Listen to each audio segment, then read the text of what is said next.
如果說我們現在決定不要考國家考試制，那接下來呢，我應該是要怎麼樣回到職場？有些人可能空窗1年，有人可能空窗3年，該怎麼樣去解決這個困境、這個問題？而其實現在啊，很多工作他都會要求你要給他，例如說工作證明啊，或者投保記錄，去你的自傳有沒有說謊？你的工作的空窗期是怎麼樣的一個情況？現在的工作呢，都會蠻在意這個部分的。那我們要怎麼辦呢？我這邊啊有幾個策略提供給你參考。我覺得先分為2個部分。第一個部分是我已經很久沒工作了，我要怎麼樣找回工作的感覺。那第2個部分就是怎麼樣面對 HR 嘛，怎麼樣履歷表被人家青睞，可以順利的回到職場。我先講講我自己的經驗啊，就是我那個時候我考的中間要回歸職場之前，我曾經有做過2個臨時打工的工作，一個是過年期間的這個橡木桶的工讀生的工作，世貿的打工，展場的打工。那像橡木桶的工作，就是你要接觸人群嘛，然後你可能會需要去跟人家 social， 会需要去賣那個酒，它是一個賣酒的工作。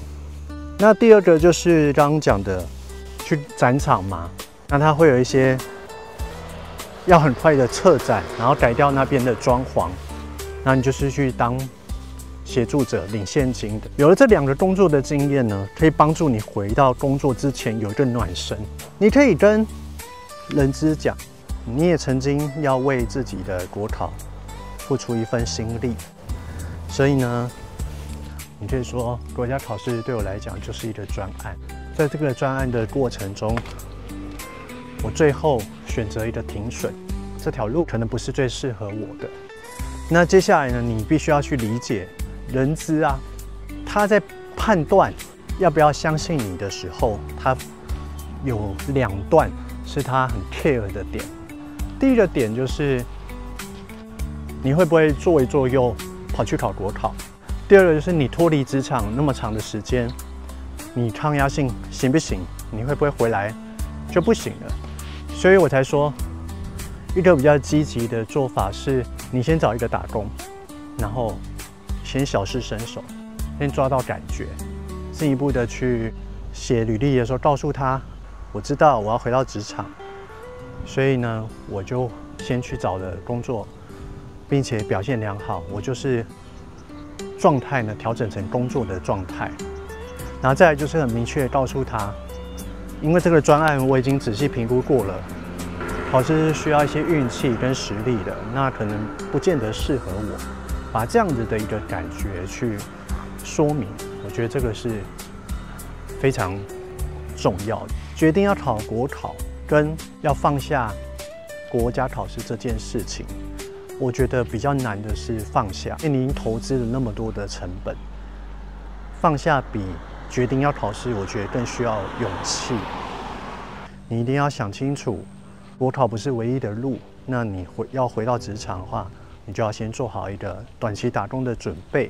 你就是要很大膽的去告訴別人，你是有決心回到這個工作，從零開始努力的。你只要能夠把這樣的一個訊息呢，好好的告訴 HR， 還是會有很大的機會回到職場上。